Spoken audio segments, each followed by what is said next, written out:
At Sikunusa, a powerful story of youth, unity and farming ambition is taking place. Thank His Majesty the King Mswati III for his wisdom and love for his citizens, in particular the youth, to establish a financial institution to bridge a gap that long existed in the kingdom. AgroAcres is not just a farm.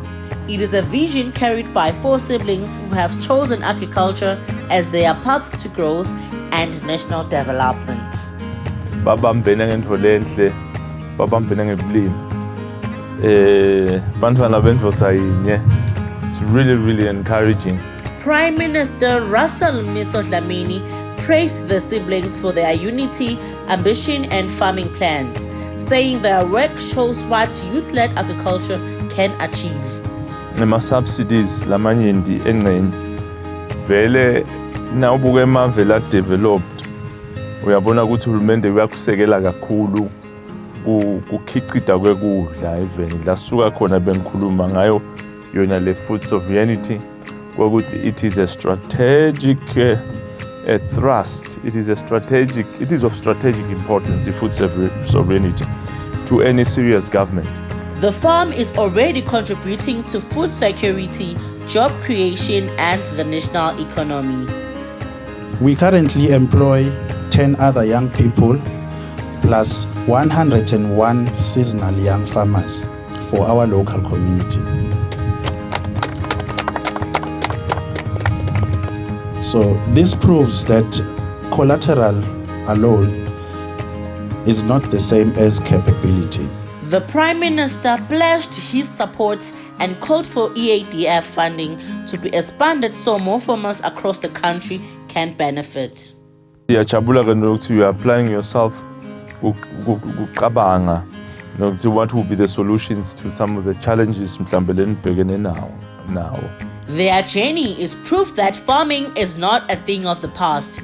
With unity, support and determination, young farmers can feed the nation and build a stronger Eswatini. Because of such wise vision, young people like us, without collateral, without a credit history, got our first real chance. We thank EADF and the board and staff members for trusting us. We also thank our parents who believed in us as we ventured into this so challenging, interesting, dynamic adventure. Siyajabula silitiko letekulima kubona abantu labasha bangena kulomkhakha wethu wetekulima. Vele sithi bantu labasha abasupporteke bangene kuletekulima. Sibantu labasha sinawo emandla sishoda ngale mali. Lokhu ke kuyiproof lokuthi nabasupportekile baniketwa le mali labantu labasha. Vele batawenda lo msebenzi ube muhle ujabulise. Ufanana nalo sekusibuko nje lesesinawo silive. Lokuthi bantu labasha nabasupporteke kahle ngaleti mali. They can change inakunjana yale live. Indlela yokuphila mhlawumbe neeconomy yalo le live ingashintsha nakutawusekeleka nje kahle bantu labasha baqhubeke letekulima. Siyabonga kakhulu bomkhaliphi kuba ngilesibonelo lesihle nakangaka. Siyakholelwa ukuthi bonke labanye labasha sebatawati ukuthi nasikhulumayo ukuthi na ungene ka agriculture usuke ufuna ungene ku business ungabi busy. Ngiyabona ndawubona lo mehluko. Kukhona kungena uthi uyalima ube busy nje ulime but nina ningene kahle nangena ku business. Ngiloko lesekubongako siyabonga kakhulu.